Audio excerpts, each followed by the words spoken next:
सुल्तानपुर लूटकांड को लेकर सियासी बवाल मचा है। समूचा विपक्ष कम से कम एक मुद्दे पर एक साथ है। न सिर्फ अखिलेश और राहुल बल्कि चंद्रशेखर और मायावती ने भी मंगेश यादव के एनकाउंटर को लेकर सवाल उठाए हैं। इधर सूबे के सीएम और पूर्व सीएम में रोजाना जुबानी जंग छिड़ी है। मंगेश यादव पर छिड़ी इस सियासी जंग के बीच गुरुवार को उत्तर प्रदेश के DGP Prashant Kumar, ADG law and order Amitabh Yash और ADG Lucknow SB Shirodkar Mangesh Yadav encounter के तमाम सबूतों के साथ प्रेस कॉन्फ्रेंस करने आए। मीडिया को सबूत दिखाए और साफ कह दिया कि मंगेश यादव सुल्तानपुर लूटकांड में शामिल था। आपको वीडियो में दिखा दिया गया, उसमें हमने पॉइंट करके भी बता दिया कि कौन आदमी कौन सा अपराधी है। इसके बाद से किसी तरह की कोई शक शुबा की गुंजाइश नहीं है। हम कोर्ट में इस चीज़ों को प्रूव करेंगे। जब हम लोगों ने धर्मांतरण रैकेट का भी पर्दाफाश किया था, इसी तरह की बातें उठाई गई थी। और जब एनआईए कोर्ट ने आजीवन कारावास की सजा कल सुनाई है तो सभी की जबान पे ताला लगा।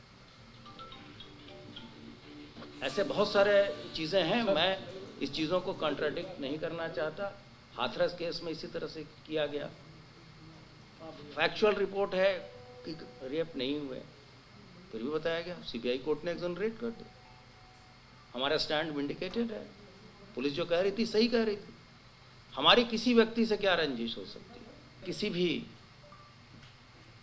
प्रकरण में किसी भी संवैधानिक संस्था के द्वारा उंगली नहीं उठाई गई है।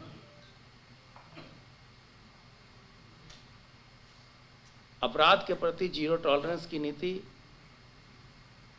विभाग की और शासन की है, और उसके लिए दिन प्रतिदिन हमारे अधिकारी खुद लगे हैं। हमारे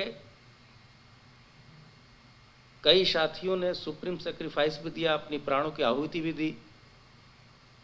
इस ऑपरेशन के दौरान लोग घायल भी हुए।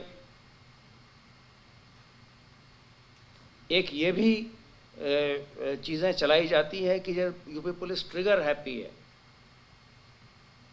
ये सर्वथा अनुचित है। डीजीपी प्रशांत कुमार ने साफ कह दिया कि पुलिस विभाग जाति या किसी और फैक्टर को देखकर काम नहीं करता। सुल्तानपुर लूटकांड में जिन लोगों को संलिप्त बताया गया है, उनके खिलाफ पुलिस के पास पर्याप्त सबूत हैं। इसलिए यूपी पुलिस पर लगाए जाने वाले तमाम इल्जाम बेबुनियाद हैं।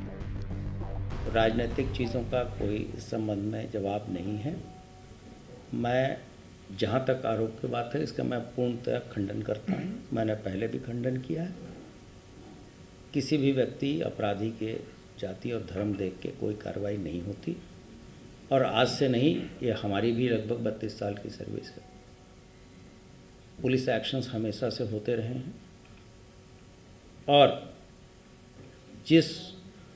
जहाँ भी गलती पाई जाती है, अगर किसी के द्वारा किसी व्यक्तिगत रंजिश में या पर्सनल लाभ के लिए अगर कोई गलत कार्रवाई की जाती है, तो उसके लिए इतने चेक्स एंड बैलेंसेस हैं, या आपकी नज़र इतनी पैनी है कि उससे कोई बच नहीं सकता। मंगेश यादव की कोई क्राइम हिस्ट्री मौजूद नहीं होने का मीडिया ने जब सवाल उठाया, तो डीजीपी ने क्या जवाब दिया, वो भी सुनिए। आपको उनके परिवारजनों का स्टेटमेंट सुनाया, उनकी माताजी का भी स्टेटमेंट सुनाया, उनके बहन जी का भी मैंने स्टेटमेंट सुनाया। उनका आपराधिक इतिहास आपके पास है।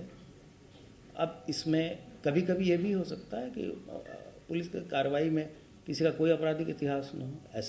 ऐसी भी कार्रवाई होती है। मौके पे लोग आए, घटना हुई, पुलिस पहुंच गई, फायरिंग हो गई, ऑपरेशन में पुलिस वाले मर गए, अपराधी मर गए। इसमें कोई ये चीज़ तो होती नहीं है इस तरह से। प्रेस कॉन्फ्रेंस में ADG law and order Amitabh Yash भी पूरी तैयारी के साथ आए थे। सुल्तानपुर लूटकांड में जांच कहां तक पहुंची, इसका पूरा लेखा जोखा पेश किया। क्या कैसे हुआ था, ये भी बताया।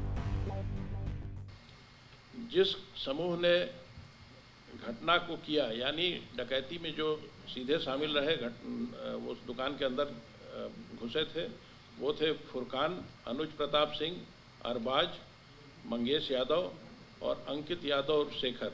इनके साथ अरबाज द्वारा लाया गया एक अज्ञात व्यक्ति भी है जिसका नाम अभी तक क्लियर नहीं हुआ है। इसके अलावा विपिन सिंह, विनय शुक्ला, अजय यादव, अरविंद यादव, विवेक सिंह और दुर्गेश प्रताप सिंह, ये सभी उस घटना स्थल के आसपास घेराबंदी किए हुए थे ताकि अगर कोई समस्या होती है तो ये फायर कर सकें, पुलिस को डाइवर्ट कर सकें और साथियों को भागने में मदद कर सकें। ये सभी चीज़ें पूरे सीसीटीवी के विश्लेषण, टेक्निकल विश्लेषण, अपराधियों के जो अपराधी गिरफ्तार हुए हैं उनके पूछताछ से ये सारी बातें क्लियर हुई हैं।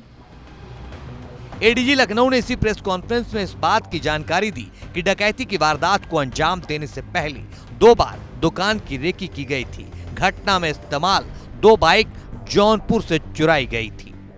2 बार रेकी की गई थी जिसमें फुटेज हमारे पास अवेलेबल है और टेक्निकल सर्वेलांस से जो लोग रेकी में शामिल थे उसको देखा गया था। जो 13 तारीख को जो रेकी की गई थी उसमें फुटेज के अनुसार मौके पर विपिन सिंह थे और सचिन थे वहाँ पर, और उसके पहले वाली जो रेकी थी उसमें लोकेशन के आधार पे अन्य अभियुक्तों का पता चला है। इसमें जो 2 मोटरसाइकिल्स थी जिनका प्रयोग इस घटना में किया गया, वो दोनों मोटरसाइकिल जौनपुर से चोरी गई थी। वहाँ का भी फुटेज प्राप्त हुआ था। उसके आधार पर भी अभियुक्तों की पहचान करने में उसकी मदद हुई है।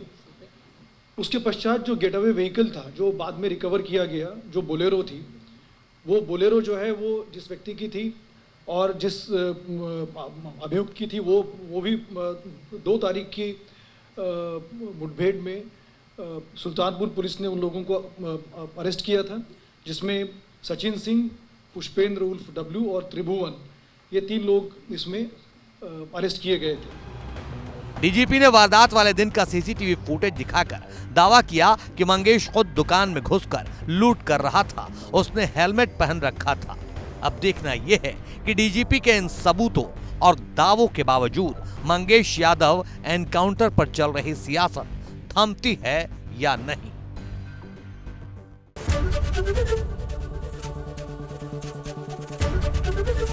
एबीपी गंगा, खबर आपकी, जुबान आपकी।